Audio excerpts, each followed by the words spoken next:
कहते हैं कि प्रशासन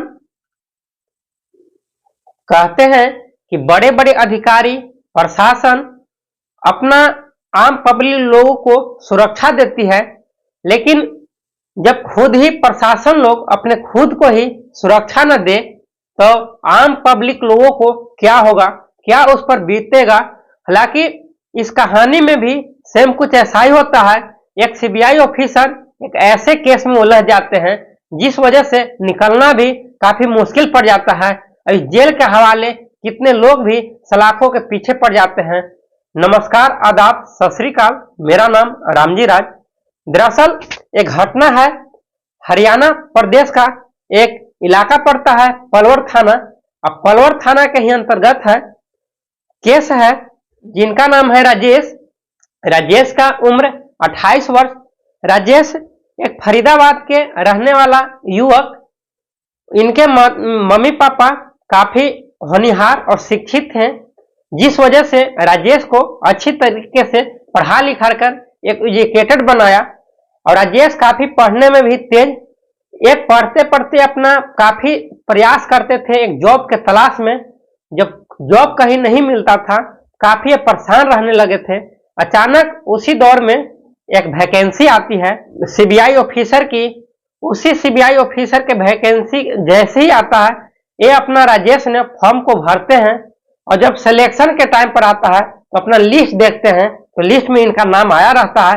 काफी अथक और प्रयास करने लगते हैं और प्रयास करने के बाद अंततः इनका जॉब जो है दिल्ली में ही एक सीबीआई ऑफिसर के पर तैनात हो जाते हैं।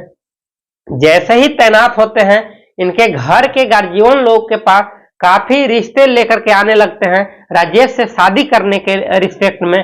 जैसे ही दिन गुजरता है, राजेश के पिता ने मना करते हैं कि हमारा बेटा अभी मना कर रहा, शादी नहीं करेगा, जिस वजह से काफी परेशान रहने लगता है उनके पिता ने कि कब शादी राजेश से कर दिया जाएगा। और धीरे धीरे दिन बीतता है। बीतने के बाद राजेश के शादी ग्रामीण लोगों ने दूर दूर से लोग आते हैं शादी कराने के लिए। राजेश भी मना कर देता है कि अभी शादी नहीं करूंगा, काफी इस जो मेरा जॉब है, इस जॉब में काफी तकलीफें हैं, काफी मैं अस्थायी अभी नहीं हूं, कभी दिल्ली तो कभी हरियाणा कभी फरीदाबाद, दौड़ धूप का अभी मेरा नौकरी है। जब मेरा स्थायी हो जाएगा इसके बाद मैं शादी करूंगा, अभी मना कर दो। इसके बाद भी राजेश के पिता के दोस्त ने राजेश के पिता से पूछते हैं कि बेटे को कब तक शादी करोगे, क्या अपने बेटे को बुढ़ा करके रखोगे क्या। जिस वजह से राजेश के पिता भी परेशान हो जाते हैं और राजेश से पूछते हैं कि शादी अब करना पड़ेगा, हमारा काफी इस इलाके में काफी बेइज्जती हो रहा है। तब फिर जाकर राजेश भी अपने पिता को बातों को मान लेता है और अपने ही उनके दोस्त जो रहते हैं, पिता के दोस्त ने एक लड़की के बारे में बताते हैं जिनका नाम रहता है करिश्मा। करिश्मा के एज 18 वर्ष। करिश्मा काफी देखने में हैंडसम, खूबसूरत, काफी अच्छी थी, पढ़ने में भी चतुर चालाक, जिस वजह से दोनों के बीच में एक रिश्ते बनता है। डेट भी फिक्स होता है। जैसे ही डेट फिक्स होता है, फिक्स होने के बाद एक टाइम का मुहूर्त निकलता है जब शादी कर दी जाती है। शादी करने के बाद काफी दिनों तक अच्छे रहते हैं। तब तक इन दोनों का, राजेश और करिश्मा के बीच में 2 लड़के भी जन्म लेते हैं। 2 लड़के जन्म लेने के बाद करिश्मा सोचती है कि हमारा पति फरीदाबाद में ही रह रहे हैं और मैं भी फरीदाबाद में हूँ, लेकिन फरीदाबाद से कुछ दूर राजेश रह रहे हैं, अपने नौकरी करते हैं और मैं कहीं और जगह हूँ। हम और हमारे पति साथ में कब रहेंगे, जिस वजह से करिश्मा काफी घबराने लगती है और राजेश को बोलती है कि कब साथ रहोगे, यस या नो बोलो, क्योंकि काफी परेशान मैं भी रह चुकी हूँ। कितना दिन से मैं परेशान हूँ कि साथ में रहूं, लेकिन साथ में रहते ही नहीं है, कब तक रहोगे।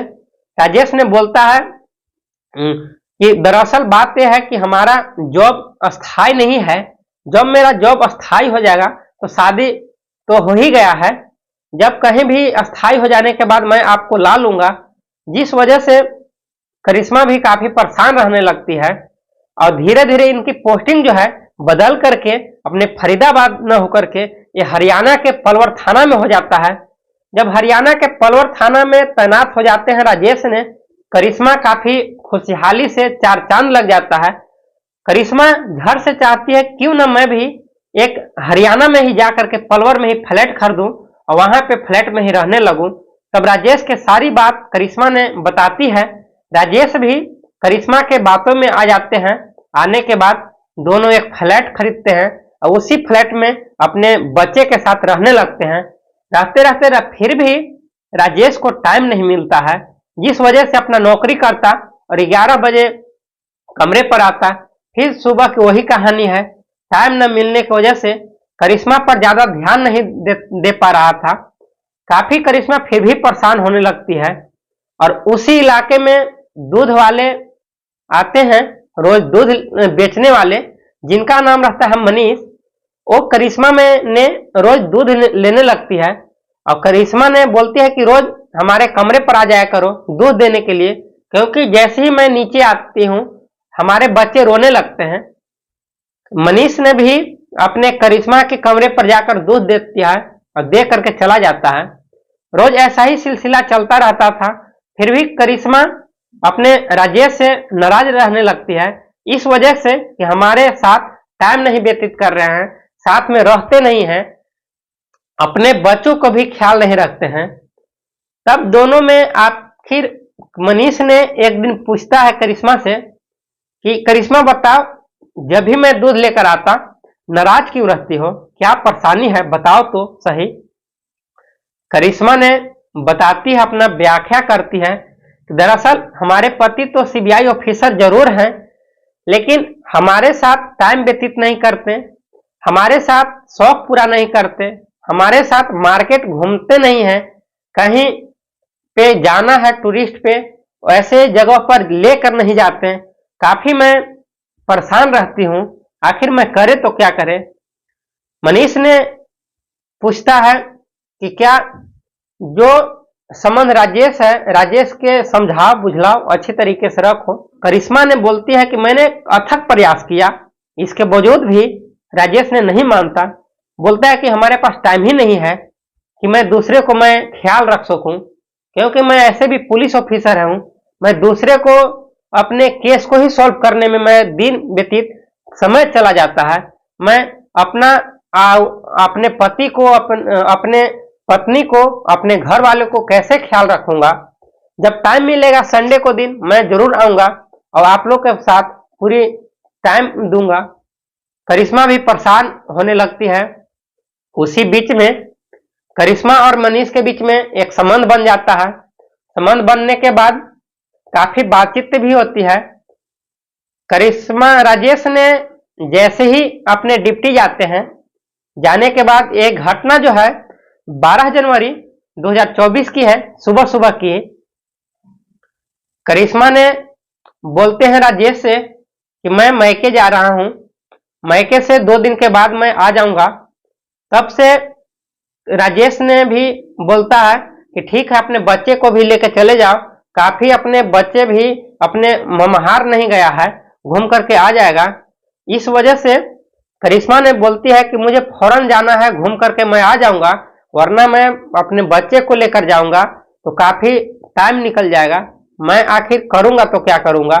जिस वजह से करिश्मा ने, हालांकि राजेश को समझाने के बाद करिश्मा मान लेती है, अपने बच्चे को ले जा करके अपने मैके न जा करके अपने मनीष के साथ टाइम बिताती।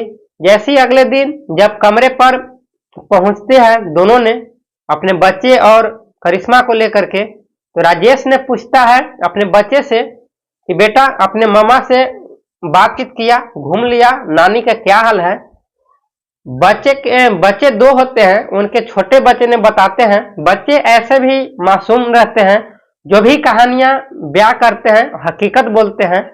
उन लोगों ने, बच्चे ने, छोटा बच्चा बोलता है कि मैंने तो मम्मा के यहाँ गया ही नहीं हूँ, मैं तो इसी इलाके के बगल में ही हमारी मम्मी ने लेके गई और वहीं पर मैंने रहा, फिर सुबह ही मैंने आ गया वापस। जब इस बार जब राजेश ने सुनता है, राजेश काफी घबरा जाता है। राजेश ने अपने ससुराल कॉल करता और अपने उनके घर वाले से पूछताछ करती है कि क्या करिश्मा घर पे आई थी। उन लोगों ने बताते हैं नहीं, करिश्मा तो बोली थी कि 2-4 दिन में आने वाली हूं, लेकिन अभी आई नहीं है, आप कहीं पास होंगे ना। बोलते हैं कि नहीं, यहाँ भी नहीं है, आखिर गई कहाँ गई। जब जैसी करिश्मा आती है, राजेश ने अपने करिश्मा से पूछते हैं कि ऐसा चल क्या रहा है कि अपने मायके भी नहीं गए और अपने बातों को लेकर के बोली कि जा रहा हूं मायके, क्या चल रहा है। तब से करिश्मा ने गुस्सा हो जाती है, बोलते हैं कि आपसे और हमारे में लेना देना क्या, आपके पास तो टाइम भी नहीं है, तो पूछने के लिए क्या आपका हक बनता है, मैं कहीं भी रहूं, क्या आपको मतलब। जिस वजह से काफी राजेश घबरा जाता है, नहीं इस बात की जानकारी नहीं प्रशासन को दे पाता है और नहीं अपने घर वाले को। काफी परेशान रहने लगता है राजेश ने। और अंततः 1 सप्ताह के बाद ही मनीष और करिश्मा के बीच में एक मार्केट में जाते हुए देखते हैं। राजेश ने घबरा जाता है और करिश्मा से पूछते हैं कि कहाँ जा रही हो। तो राजेश जैसे ही पूछता है, मनीष चौंक जाता है और गुस्से में बोलता है, कहीं जा रही है, आपसे मतलब क्या है, क्या चाहते हो, जब टाइम नहीं दे रहे हो तो पूछने का भी अधिकार नहीं है। जिस वजह से करिश्मा ने एक इशारा करती है मनीष के ऊपर, इसको सलाह बुसला कर डांट करके भगा दिया जाए। जैसे ही मनीष इसका इशारा पर आता है, आने के बाद मनीष ने डांटता नहीं है बल्कि उसको चोट ईंट को उठा करके मार देता है और सर राजेश को फट जाता है। इस वजह से करिश्मा काफी घबराने लगती है, बोलती है कि मनीष तूने क्या कर दिया, मैंने तो डांटने को बोला था और तूने इसका सर भी फाड़ दिया, वरना यहाँ से जल्दी भाग जाओ। अब भागने के बाद जैसे ही भाग जाओगी, इसके बाद मैं इसका जैसे भी इसका मैं निदान करूंगा, यहाँ से फौरन भाग जा, वरना थाना के मालूम चलेगा तो काफी हम लोग और केस में उलझ जाएंगे। मनीष तो वहां से चला जाता है। करिश्मा झट से राजेश को लेकर के अपना नजदीकी हॉस्पिटल में ले जाती है, राजेश को इलाज कराती है और कराने के बाद राजेश और करिश्मा काफी हद तक सही हो जाते हैं। करिश्मा घबराने लगती है, इसका हद तक सही होती है और राजेश का भी तबीयत जहां तक डाउन थोड़ा हो जाता है। तब राजेश अपने थाना में कॉल करते हैं कि दरअसल मैं छुट्टी ले रहा हूं और हमारा कुछ तबीयत खराब है, जिस वजह से मैं घर जा रहा हूं, 10 दिन का छुट्टी चाहिए। जैसे ये छुट्टी का लेटर लिखवाता है, जैसे ये घर जाता है, सारी बात जो है अपने फ्रेंड्स को, अपने गार्जियन को, अपने मम्मी पापा को राजेश ने ब्याह करता है। तो काफी घर वाले घबरा जाते हैं।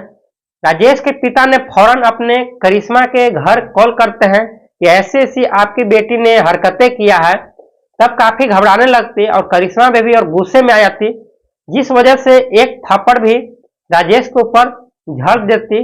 राजेश और परेशान होने लगता, क्योंकि राजेश काफी होनहार और काफी बुद्धिजीवी लड़का था, जिस वजह से काफी नहीं अपने पत्नी को मारना चाहता, नहीं किसी और का, और नहीं ये सलाखों के पीछे जाना चाहता था। लेकिन कभी कभी मजबूरन एक ऐसा आ जाता है कि लोग भी जानबूझकर के भी सलाखों के पीछे में आना पड़ जाता है।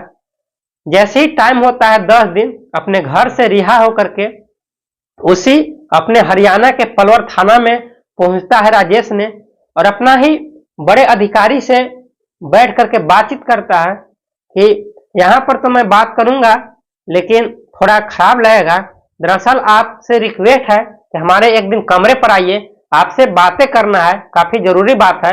मैं आज ड्यूटी भी नहीं कर पाऊंगा, काफी मुझे ड्यूटी जॉब करने का आज इच्छा ही नहीं कर रहा। हालांकि किसी तरीके से वहां के प्रशासन लोग ने राजेश को मना करते हैं, आज वह ड्यूटी कर लो। जैसे ही शाम होता है, राजेश के कमरे पर अधिकारी आते हैं, बड़े ऑफिसर आते हैं, पूछताछ करते हैं कि क्या बात है बताओ। बताते हैं कि राजेश ने कि दरअसल कुछ दिन से पहले तो मैं दूसरे को केस को सॉल्व करता हूं, दूसरे को जैसी कहानियां रहता है, दर्द भरी कहानियां रहता है, मारपीट का झगड़ा रहता है, केस का झगड़ा रहता है, उसका मैंने निदान करता हूं। लेकिन आज ऐसी कहानी है जो हमारे ऊपर ही बीता है, मैं चाह करके भी इस दलदल से निकलना चाह रहा, लेकिन मैं निकल नहीं पा रहा। आखिर मैं करे तो क्या करे। राजेश के बड़े अधिकारी लोग पूछते हैं आखिर हुआ क्या है, बताओ क्या बात है। बात यह है कि हमारा पत्नी करिश्मा है और मैंने टाइम नहीं दे पा रहा था क्योंकि हमारा जॉब है, जॉब पर मैं पार्ट टाइम जॉब ही करता, इस वजह से टाइम नहीं दे रहा था। तब से ही अपने कमरे पर ही मनीष से संबंध बनाकर जगह जगह पर घूमने जाता और इस बात को मैंने विरोध किया तो हमारे साथ ही करिश्मा और मनीष एक युवक है, उन दोनों ने मिल करके हमारा सिर पर मार करके चोट घाव पहुंचा दिया और मेरा इलाज होने के बाद आज मैं ड्यूटी आया था। इस ऐसी कहानी है। तब फिर ऐसी कहानी को बड़े सख्ती से राजेश से पूछताछ की जाती है, पूरी कहानी बताओ। जब ब्याह करती है यही सब कहानी तो राजेश के बड़े अधिकारी लोग एक रिपोर्ट दर्ज कराते हैं और झट से एक केस को थाना में न रह करके एक सुप्रीम कोर्ट में दी जाती है और सुप्रीम कोर्ट में जैसी दी जाती है सुप्रीम कोर्ट के माध्यम से हाईलाइटेड हो जाता है और दिल्ली के अखबारों में जब छपने लगता है ये पोस्ट, तब काफी परेशान प्रशासन भी रहने लगते हैं और राजेश और करिश्मा को उस कटघरे में कोर्ट में बुलाया जाता है। दोनों से पूछताछ करती है। करिश्मा अपने बातों को छिपाती नहीं है, जो भी घटना रहता है पूरी बयां करती है, बताते हैं कि हमारे साथ टाइम नहीं दे रहा था जिस वजह से मैंने मनीष से संबंध बनाया और मनीष के साथ मैंने घूमता कहीं भी जाता, जिस वजह से राजेश ने उस पर विरोध किया। तो मैंने राजेश को मारने के लिए नहीं बोला था बल्कि भगाने के लिए बोला था और मनीष ने इस बात को नहीं समझा और मनीष इसका सर फाड़ दिया था। हालांकि गलती मेरा भी था कि मैंने दूसरे पर विश्वास किया, ऐसा नहीं करना चाहिए था, मुझे माफ कर दीजिए। लेकिन अपने कोर्ट ने बहुत गंभीरता से इस बात को लेती है और राजेश के तहरीज पर ही अपने करिश्मा को और मनीष को अपने 302 धारा लगा करके इसको 18 जनवरी को 2024 को इनको जेल भेज दिया है और कटघरी में जो भी ब्याह किया उसका सारा रिकॉर्ड डाटा बनाया गया, बना करके इन लोग के मुकदमा 302 धारा लगा करके सलाख जेल के हवाले कर दिया गया है। आप लोग का क्या राय है कि ऐसे जो क्राइम हो रहा है, ऐसे जो अत्याचार हो रहा है, ऐसे बलात्कार हो रहा है, कैसे इसको कंट्रोल किया जाए, कैसे इस पर पाबंदी दिया जाए ताकि इंडिया में हो रहे जुल्म लगातार जो बढ़ता जा रहा है किस हद तक कंट्रोल हो सकता है। आप लोग का क्या राय है कमेंट बॉक्स में जरूर बताएं और इस वीडियो को लाइक और सब्सक्राइब करें। इस कहानी सुनने के बाद आपका भी रोंगटे खड़े हो जाने वाली बात है क्योंकि ये घटना जो है आप लोग का दिल दुखाना और परेशान करना नहीं है बल्कि सचेत करना है कि ऐसे घटना यदि हो रहा है, ऐसे यदि ग्रामीण इलाका हो या शहर इलाका हो, जानकारी हो तो फौरन अपने गार्जियन को बताएं, फौरन अपना प्रशासन को बताएं। यहां तक नहीं हो सकता है तो अपना जिला अदालत में पेश करें, जैसे ही अपने सूझबूझ के साथ इसका समाधान निकाला जा सके और अच्छी हद तक पहुंचा जा सके। क्या रेड कंडीशन है, क्या बेड कंडीशन है, उसको समझा जाए, परखा जाए, इसके बाद ही इस बातों को, इस कहानियों को फैसला लिया जाए। जय हिंद दोस्तों, थैंक यू।